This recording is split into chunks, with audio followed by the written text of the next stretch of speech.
Agora há pouco, o senador Humberto Costa falou aqui nessa tribuna sobre intolerância. E foi aparteado por vários senadores, por diversos senadores, e eu quero me juntar a eles também, de que não cabe, no mundo de hoje, a intolerância, seja ela religiosa, seja ela no campo político, seja ela em que campo for. E principalmente na esfera, na seara política, porque a política é para se discutir ideias, para se discutir caminhos, saídas, e não para as pessoas se degladiarem. E foi colocado aqui pelo senador Humberto Costa de que foi agredido o senhor Pedro Stedley. E cabe aqui fazer também a ressalva, lamentamos que ele tenha sido agredido. Lamentamos que tenham feito esse ataque à pessoa dele. Mas quero lembrar aqui que o senhor Stedley plantou vento o tempo inteiro nesse país quando se trata de política. E acabou colhendo tempestade. O senhor Stedley foi um dos sujeitos que mais plantou intolerância na política brasileira. Por onde esse senhor passa, planta intolerância. Os seus discursos são de ódio. As suas falas são de ataques aos adversários, mas não ataques verbais. Recentemente, na Venezuela, ele disse o seguinte: é preciso entrar em guerra para salvar a pátria grande. É preciso se juntar para atacar os opositores da presidente Dilma no Brasil. Isso lá na Venezuela. Recentemente também um companheiro deles falou em pegar em armas. E, infelizmente, uma das figuras mais tolerantes e que sempre gostou de discutir ideias, mas fazendo referência ao senhor Stedley, ele disse recentemente, o presidente Lula acabou dizendo: eu vou convocar o exército de Stedley. Eu não tenho dúvida que o Lula não estava falando falou de forma retórica. Mas por que ele falou convocar o exército do Stedley? Porque a figura do Stedley representa isso. Representa exército, representa combate, representa ódio. E esse tipo de coisa que a gente não pode tolerar. Não pode tolerar os malucos que foram atacar o Stedley, como também não podemos tolerar o maluco do Stedley, com suas falas fora de hora, fora do timbre da música da política brasileira. Nós precisamos discutir ideias. Não é porque está na presença dele, porque ele está nesse plenário, não. Mas eu sou de um partido de oposição, o PT. Mas uma das figuras que eu mais respeito na política brasileira e sempre respeitei se chama senador Paulo Paim. E por quê? Ele toda a vida fez o bom combate. Toda a vida fez o combate aguerrido da política. Mas no campo das ideias, respeitando todos os seus adversários. Isso é fazer política. Isso é tornar grande um partido. Isso é o que engrandece um homem público. Isso é que engrandece as ideias no campo político. Isso é que a população faz a população querer fazer política. Por que a população hoje quer se distanciar e às vezes quando se diz de política, fala eu quero distância disso? É por causa disso. É quando eu penso que só eu tenho razão. Quando eu olho para o governo, por exemplo, e digo não, só eu que sou oposição tenho razão, eu não vejo nada de qualidade do outro. Ou então, quando eu estou no governo e eu acho que só eu faço as coisas corretas e não tem. Esse é o pensamento do senhor Stedley. Essa é a forma dele fazer política. O outro eu tenho que destruir. O outro, meu adversário, não é um adversário para eu combater no campo das ideias. Não, eu tenho que atacar. Isso são palavras dele.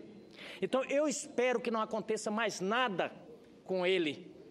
Eu torço muito, porque isso é intolerável, quer seja da parte dele, quer seja da parte dos outros. Então, realmente temos que combater a intolerância. Recentemente estive numa conferência, justamente onde a gente tratava da intolerância religiosa. Outro ponto, que não é só daqui do Brasil, mundial. O senador Pimentel lembrou muito bem aqui da intolerância que alguns países estão tendo com os refugiados. Temos que combater isso. Agora temos que combater de todos os lados. Não podemos admitir e fazer esses discursos odiosos. Temos que respeitar. E com muita honra, eu quero conceder uma parte ao senador Paulo Paim. Senador Medeiros, eu queria fazer uma parte a Vossa Excelência, primeiro cumprimentando o eixo do seu pronunciamento. Vossa Excelência faz um pronunciamento construtivo, na linha que discordar, divergir, votar contra, votar a favor, faz parte da democracia. Fazer o bom debate, o bom combate no campo das ideias é muito bom. E eu sempre digo que bom que a gente tem oposição. O ruim é os países onde não é dado a voz à oposição para expressar seu ponto de vista. Eu tive uma experiência, Vossa Excelência estava lá recentemente, na Comissão de Direitos Humanos, que foi muito interessante. Discutimos a NR12 e o senador Cássio, que é líder da oposição, que tinha apresentado o requerimento, foi lá, fez o debate e, no fim do debate, ele diz, olha, eu vou retirar o requerimento para a gente, atendendo o pedido do movimento social, para que a gente busque uma alternativa. E o senador, me deu branco, Douglas também estava como relator, retiraram o requerimento para ouvir mais o movimento social. Isto é muito bom, eles foram aplaudidos lá, ambos. Eu entendo que a sua fala, nesse momento, vai nesse sentido. O diálogo, a busca de um entendimento comum, o bom senso é que faz com que a gente avance. Mas, às vezes, me permita, meu querido senador Medeiros, Vossa Excelência, que é dessa jovem safra que está trazendo mais oxigênio para esse Senado, que, às vezes, na força do discurso, a gente avança nas palavras. Eu procuro e confesso, e me policio mesmo, que faz bem para mim isso, me cuido muito cada vez que estou no palanque. Mas, às vezes, como foi, por exemplo, o Wagner, presidente da CUT, que disse que se precisar fosse, ele pegaria em armas. Mas foi a força de expressão que, naquele momento, ele ultrapassou o sinal e usou. Eu quero crer e gostaria muito também que todo aquele, independente de centro, de esquerda, de direita, porque essa questão de centro, de esquerda e de direita também, a mim não me convence, né? Que cada vez mais a gente saia do discurso do ódio, da acusação, da agressão, seja física, seja oral, enfim, e a gente faça o debate no campo de quem está bem mais preparado para vencer aquele confronto do campo das ideias. É assim que eu vejo a sua fala. Eu conheço o João Pedro Stedley, ele é gaúcho também, e posso lhe dizer que todas as palestras que eu vi dele no Rio Grande do Sul, ele foi muito competente e é muito bem articulado, é um intelectual. Se alguma vez ele escorregou, e isso pode acontecer, eu espero que isso não seja como alguém que diga, ele abriu o precedente e agora vai levar com a mesma violência. Eu não sou da teoria olho por olho, dente por dente. Eu sou da teoria palavra por palavra, quem tiver mais argumentos que vença a batalha no campo das ideias. É para cumprimentar a Vossa Excelência. Muito bem, senador Paulo Paim, e essa tem sido realmente a história e a imagem que o povo brasileiro tem de Vossa Excelência. Justamente essa centrado e com um discurso coerente e com atitudes coerentes também. E ontem, inclusive, isso era comentado na sessão do Congresso, como deve ser difícil, por exemplo, para Vossa Excelência até se contrapor em determinado momento a decisões do seu próprio governo que Vossa Excelência ajudou ao partido a chegar no poder, e de repente falar, olha, eu vou parar por aqui, eu vou votar dessa forma, porque a minha história foi essa. E a gente imagina o conflito que é, porque Vossa Excelência é um homem de partido também, mas Vossa Excelência sempre disse aqui, entre meu partido e os aposentados, eu vou ficar com os aposentados. Entre o meu partido e os trabalhadores, eu vou ficar com... Isso demonstra, e é por isso que a população gaúcha tem sempre lhe reconduzido, porque reconhece essa coerência. Mas, senhor presidente, essa questão da intolerância, ela realmente tem que ser um ponto, temos que lutar com todas as forças, porque ela tem sido latente nas redes sociais.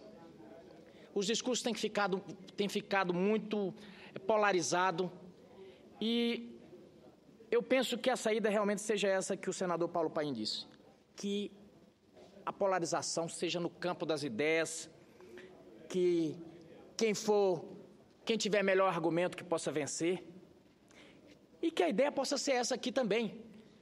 Recentemente tivemos a questão desses vetos, e o principal deles, esse veto da presidente, que trata do servidor do judiciário, que é uma questão que tem inquietado por demais o parlamento, inquietado os servidores do país inteiro, porque é uma questão que não é só afeta eles, aos servidores do judiciário, mas é uma questão que diz a todos.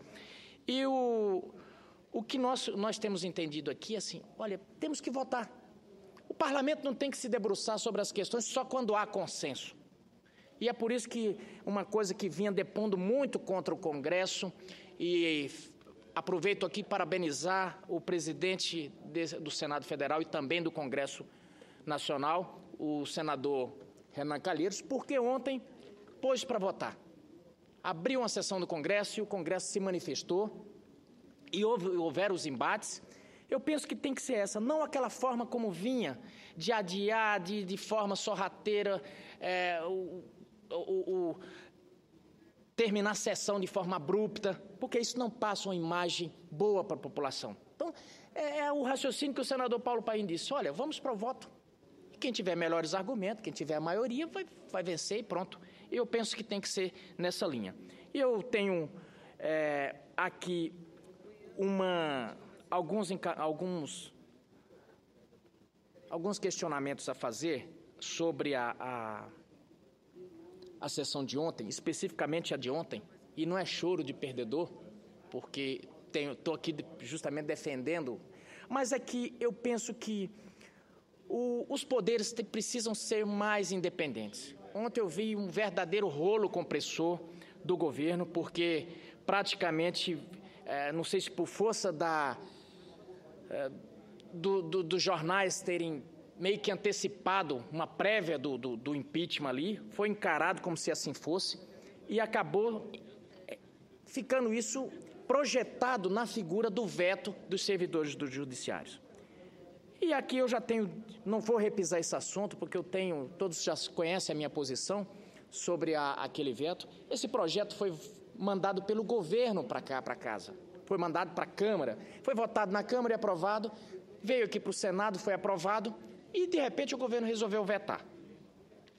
Mas isso faria sentido, os argumentos do governo, porque tem dito que nós estamos numa crise e que esse veto seria para não impactar nas contas do governo. Mas, paralelo a isso, veio para cá um projeto enviado pelo presidente do Supremo Tribunal, ministro Lewandowski, para que seja votado essa recomposição das perdas dos servidores do judiciário. Esse projeto, ele tem o apoio do governo. Esse projeto, ele está aqui na casa e veio com as bênçãos. Se vier para ser votado, tem o apoio do governo. Mas acontece que o impacto na folha, o impacto nas contas do governo desses dois projetos não são muito diferentes. É pouca coisa entre um projeto e outro. O governo apoia, outro não. E é por isso que nós temos dito que não confere o que o governo tem dito de que se a gente não derrubar, se for derrubado aquele veto, o Brasil vai quebrar. Não é verdade. Não é verdade. E a forma como foi tratado ali ontem era como se, ao votar, nós estivéssemos sendo irresponsáveis. Se votarmos a favor se derrubássemos o veto, o Brasil estaria totalmente quebrado, a economia não tinha mais como sair, e o principal argumento de que o dólar ia explodir. Senador Douglas Sintra, não tem como o dólar ir explodir, o dólar já explodiu faz tempo. Então, o argumento, olha, se vocês derrubarem esse veto, o dólar explode, não está, explodiu já. Nosso problema da economia é outro, nós precisamos obviamente, eu compactuo com o que o senador Cristóvão sempre diz aqui, nós precisamos achar um rumo para o país, sair da polarização, começarmos a discutir uma saída, tratar dos problemas conjunturais do Brasil, mas dizer que fazer a recomposição da inflação dos salários dos servidores vai quebrar o Brasil, então está quebrado já, não vai quebrar não, porque se uma nação não dá conta de pagar uma folha de pagamento, então acabou, senador Eumano. É um argumento que não se sustenta por si só. Então, a minha ressalva e o que eu tenho criticado é porque tem trazido sofismas, ou seja, começa com premissas falsas e, obviamente, chega para poder chegar num suposto argumento verdadeiro. Não é o que está acontecendo. É a mesma coisa que tem feito com relação a essa situação crítica da economia. Tem tentado jogar que o Brasil está nessa dificuldade, nessa crise política, nessa dificuldade toda, por causa da oposição. Agora começou-se uma cantilena de dizer, olha, tratar de impeachment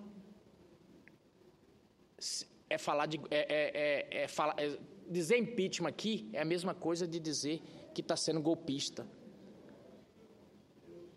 Se a oposição falar em impeachment, está fazendo golpe. Isso é um argumento que não se sustenta. Não se sustenta por quê? O que é um impeachment, para quem está nos ouvindo aqui pela TV? Impeachment é um impedimento da presidente da República para poder fazer uma investigação. É uma figura que existe na Constituição brasileira. Agora, o impeachment, ele era, em tese, para ser uma figura jurídica. Ou seja, para alguém ser afastado do cargo, ele era para ser afastado com argumentos jurídicos e com todas as premissas jurídicas. Mas a gente sabe que não é bem assim que acontece o afastamento dos presidentes. Qualquer presidente, qualquer homem público, ele só tem sustentação se ele tiver sustentação da população. O alicerce de qualquer poder é o povo. Quem segura é o povo. Ulisses Guimarães já dizia, nada se sustenta sem a voz roucas das ruas. E o que aconteceu com o governo não é por causa da oposição, não é por causa de nada. É que as placas de sustentação, elas começaram a se mexer. Mas começaram a se mexer nas ruas, há tempo. Isso lá em 2013, que o povo vem se manifestando. E, obviamente, essa casa aqui, esse prédio, o Legislativo, que é quem deve julgar impeachment ou não, ele também se move de acordo com a movimentação dessas placas tectônicas, desse alicerce social. E, obviamente, se o impeachment virou uma voz só na rua, a palavra impeachment, obviamente começou a ter ressonância aqui. E não foi só aqui que teve ressonância, não. Começou a ter ressonância no governo. Todo mundo passou a falar de impeachment. Então, não é uma coisa da oposição. A gente tem que falar a verdade. Nós temos que ser claros. As pessoas não são, elas não são tão enganáveis assim como o governo pensa. Então, justamente essa minha fala é para desmistificar essa história de que, olha, tem um bando de golpistas querendo derrubar o governo. Não, o governo não precisa de ninguém ajudar ele para se derrubar, não. O governo está caindo por si só. Caindo por si só porque prometeu demais, porque gastou demais, porque prometeu que não consegue, que não tem como cumprir. Então, essa é a grande realidade. E agora o argumento máximo que está acontecendo, e já estou indo para a conclusão, senhor presidente. Pega todos esses sofismas e tenta-se fazer uma construção de que eu não tenho nada a ver com essa crise econômica. A culpa é sempre do outro, ou ora dos servidores públicos, ora é do cenário internacional, ora é da oposição, mas não se assume e não dá um rumo. Então a gente precisa avançar. Mas qual é a solução? A gente precisa falar da solução, porque até agora temos falado dos problemas, temos culpado o outro. E quando eu digo temos culpado, não, o governo tem culpado os outros. Cenário internacional, oposição, pauta-bomba, inventaram um termo pauta-bomba, então quando se fala qualquer coisa em recomposição para os servidores, eles falam que é pauta-bomba. Então qual é a saída? Qual é a saída? Bom, o governo tem que achar a saída. Recentemente mandou a lei do orçamentário para cá para a gente achar a saída. Para nós acharmos a saída, dizer onde vai cortar. Olha, não compete ao Congresso dizer onde que vai cortar. Mas a saída é o governo dar um rumo para essa economia. Sinalizar para o mercado, já que todo governo hoje no mundo vive para sinalizar para essa entidade máxima chamada mercado. Então o governo precisa sinalizar. Nós temos inúmeros gargalos na economia, temos uma infraestrutura debelada. Eu moro num estado que tem praticamente apenas 2 rodovias, e é um estado que sustenta 25% da balança comercial brasileira, mas tem toda sorte de gargalos para produzir. O estado de Mato Grosso, por exemplo, ele tem uma capacidade de produção, de produtividade muito superior à dos Estados Unidos, a de qualquer produtor no interior dos Estados Unidos. Entretanto, o produto produzido no interior de Mato Grosso chega no mercado chinês bem mais caro do que o produto produzido no interior dos Estados Unidos. Então, nossa competitividade é baixa por falta de incentivo, por falta de uma política clara, por falta de infraestrutura. Nós temos esse chamado custo Brasil, e agora o governo se enrolou no cabelo das pernas. Não tem demonstrado uma saída, um rumo. E nós precisamos começar a nos desenvolver, para que possa todo mundo sair dessa pauta do disse-me-disse. E desenvolver é mexer na nossa infraestrutura, é fazer com que esses estados que têm a sua vocação, fazer com que essas economias e esses estados vocacionados nessas produções possam ter tranquilidade para produzir, com melhores estradas, com toda a sua infraestrutura que precisa. Ou seja, nós temos que pensar numa economia com viés desenvolvimentista, de desenvolvimento, mas não temos nos preocupado. E os grandes temas, por exemplo, senador Elmano, que é a produção de conhecimento, nós não temos feito isso. Em 1 minuto encerro, senhor presidente. E eu fico preocupado, senador Elmano, porque eu moro num estado que hoje produz soja e exporta. E eu, quando olho para a história do café, da cana-de-açúcar, eu me lembro do interior de São Paulo, me lembro de Olinda, me lembro da Bahia, do cacau, que foram grandes economias, grandes atores na economia brasileira, e que eles viraram história. E eu fico pensando no estado de Mato Grosso, que produz apenas commodities para vender, para exportar. E o que acontece? Nós não estamos produzindo conhecimento. A gente só exporta, senador Elmano, a gente planta e exporta. E a gente não vê o governo ter um rumo para isso, uma saída para a gente produzir conhecimento. Eu fico preocupado. Recentemente, ensinando a minha filha, ela ia ter uma prova de história, ela me explica, pedi para ela explicar o conteúdo, e ela me disse, olha, quando o Brasil estava no século passado, ainda na época século passado, na colonização ainda, o Brasil vivia de exportar café. E eu fiquei pensando, hoje a gente vive de exportar soja. Essa é a nossa realidade, senador Elmano. E é desses temas que eu penso que o país tem que começar a falar e que o governo tem que começar a se preocupar com melhor educação de base, com a melhor produção de conhecimento e sair dessa pauta tacanha, dessa pauta de simplesmente achar culpado e de se eximir da resolução dos problemas. Muito obrigado, senhor presidente.